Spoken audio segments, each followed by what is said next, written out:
c'est Sandrine et bienvenue sur ma chaîne indépendante au féminin.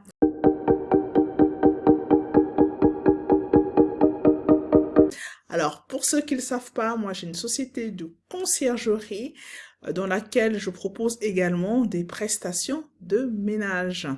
Alors, pour vous donner un petit topo pour ceux qui me suivent un petit peu, donc je vous avais parlé de mon projet de m'installer, enfin d'installer l'activité en région parisienne. Donc, je vous donne un petit peu la suite des événements et les problèmes que je rencontre. D'accord? Alors, c'est parti.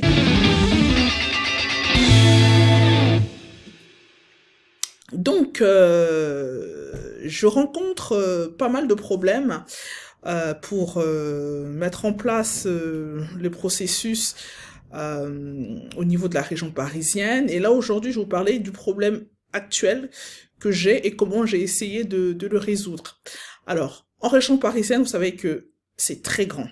Donc, chacun son département, 75, 77, 78, 92, 93, 91, etc. Donc, on peut très bien être dans le même département, c'est-à-dire, par exemple, on peut être très bien dans le 91, mais vraiment à 1 heure, 1 heure et demie l'un de l'autre. Voilà, donc un logement peut très... Je vous donne un exemple concret. Là, j'ai actuellement en conciergerie un logement sur Étampes, enfin plusieurs logements sur Étampes, et, euh, et un autre sur Brunois. Donc, Étampes et Brunois, c'est pas la même chose. Vous voyez? Ou même, je viens d'avoir aussi un autre à Évry. Donc, c'est vraiment à l'opposé. C'est vraiment Évry et Étampes, ils sont vraiment à l'opposé.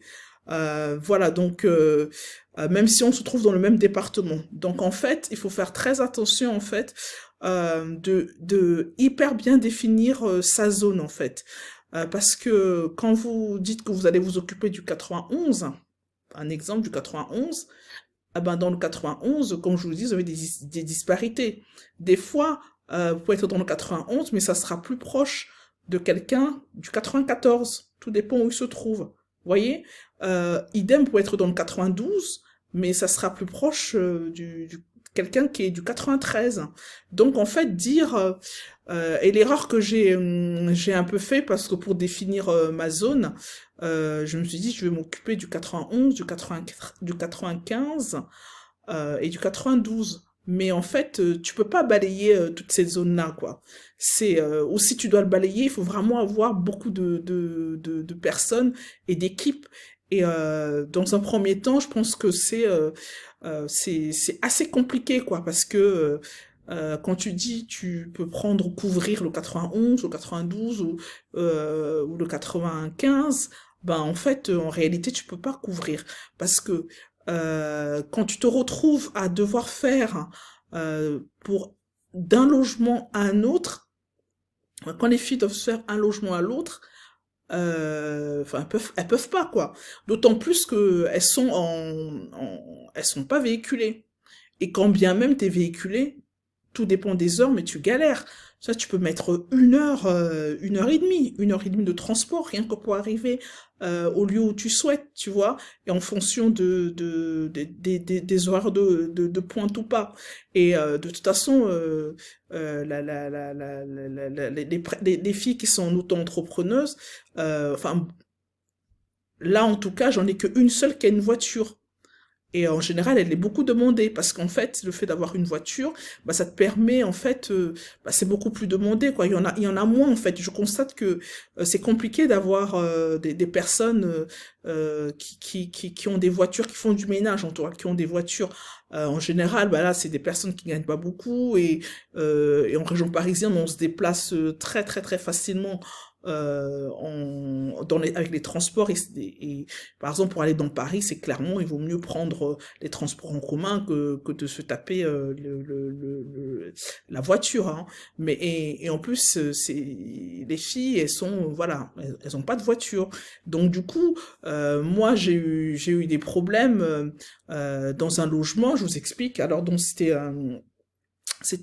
celui d'Evry il y avait, c'est une maison, il y avait la chaudière qui fonctionnait plus. Il y avait en fait, il y avait plus de chauffage, en fait. Il y avait plus de chauffage, et ni d'eau chaude. Donc, en fait, la chaudière s'était mise en mode veille, et ça fonctionnait plus. Et donc, les clients, ils envoient le message, sur Airbnb comme quoi, il y a plus d'eau chaude, il y a plus de il y a plus de chauffage. Et il est 20 heures, parce qu'ils sont arrivés, il était 19h, 19h30, ils ont constaté ça, ils envoient le message à 20 heures. Mais vas-y, qui va se déplacer à 20 heures, pour y aller? Mais c'est une galère, ça a été une galère, une vraie galère.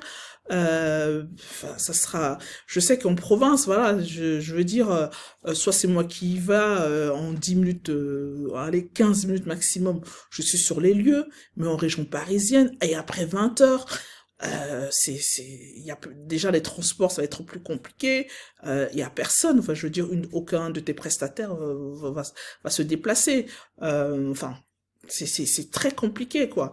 Et donc voilà, j'étais vraiment dans la galère. Et voilà, donc comment ça s'est passé? Bah il y a le site Yujo, qui te permet en fait de faire intervenir, des personnes et tout. Et donc en fait j'ai contacté, quelqu'un sur, Yujo pour que il puisse, intervenir, quoi. Voilà, qu'il puisse intervenir. Voilà, ils sont et puis c'est comme ça, bon, non. Là, j'ai eu droit à, bah, des gens, ils étaient pas contents, et parce que la personne a pu intervenir seulement que, pourtant, franchement, elle a été très réactive, parce que entre le moment où je la contacte, sur cette plateforme-là, et qu'il intervient, ouais, franchement, il a intervenu à près de 23 heures, plus de 23 heures, mais voilà, mais il pouvait pas faire plus, quoi. Et voilà, il a pu rétablir, le chauffage et tout.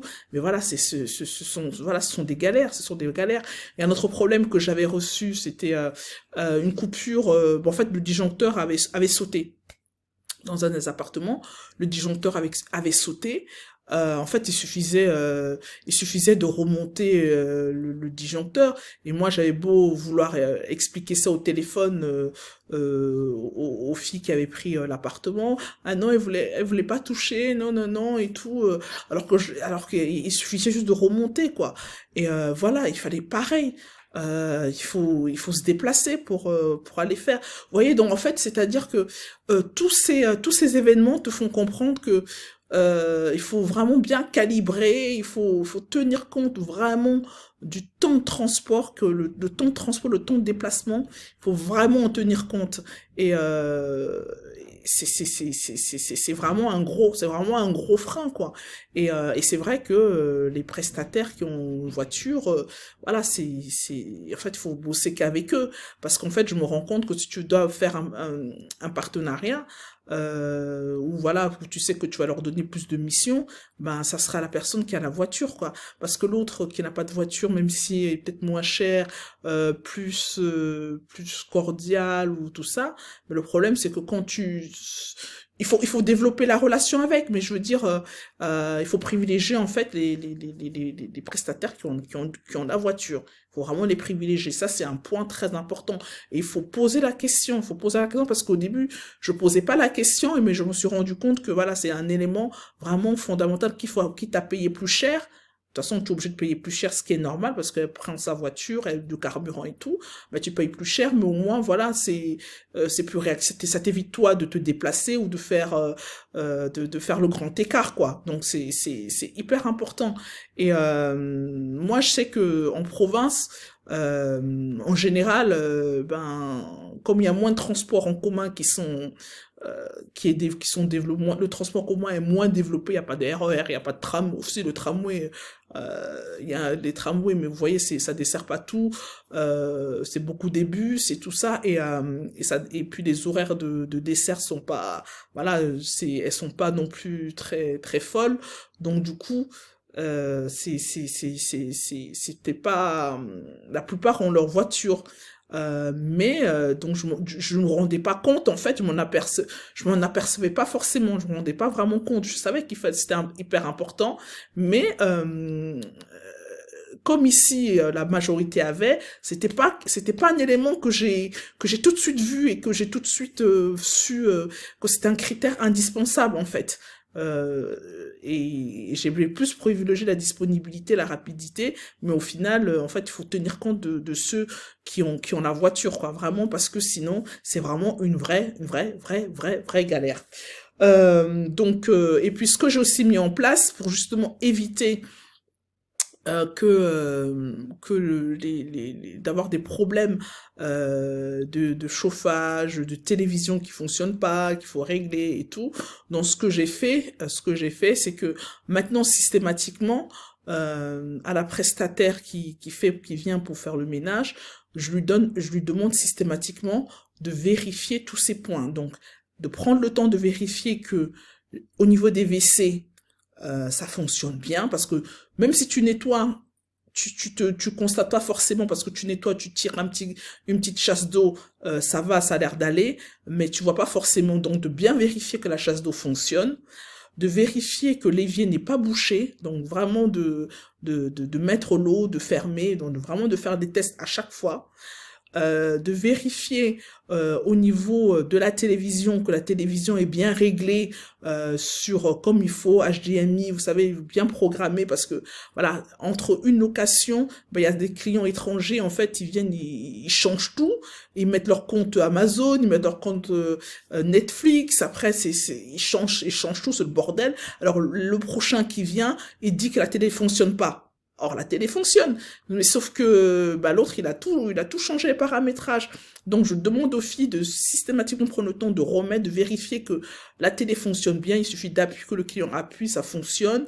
De vérifier tous ces points-là.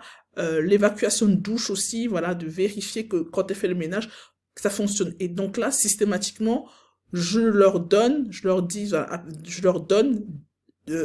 une prime supplémentaire pour vérifier tous ces points-là.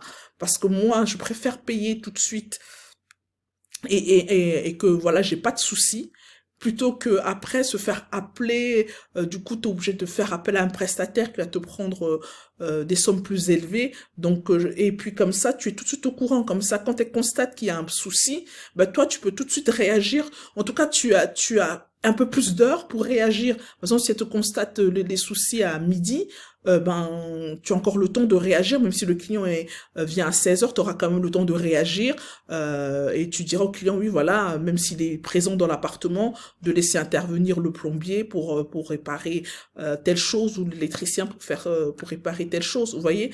Donc en fait, c'est ce à quoi, c'est comme ça que je pense que je vais commencer à gérer, quoi. Donc voilà. Dites-moi ce que vous en pensez. Est-ce que vous pensez que c'est une bonne idée? Voilà, donc je vous dis, j'ai pas la science infuse, je tâtonne. J'essaye de mettre en place des systèmes qui fonctionnent et en fonction des problèmes que je rencontre, de donner une réponse. Après, ça c'est la réponse aujourd'hui. Après, je verrai si ça fonctionne bien. Si ça fonctionne bien, je valide. Si ça ne fonctionne pas, je modifie. Vous voyez? Donc c'est un peu ça, quoi. Donc voilà les amis. J'espère que cette vidéo vous aura plu. N'hésitez pas à la partager, à la liker et à vous abonner, s'il vous plaît. Merci, salut, ciao!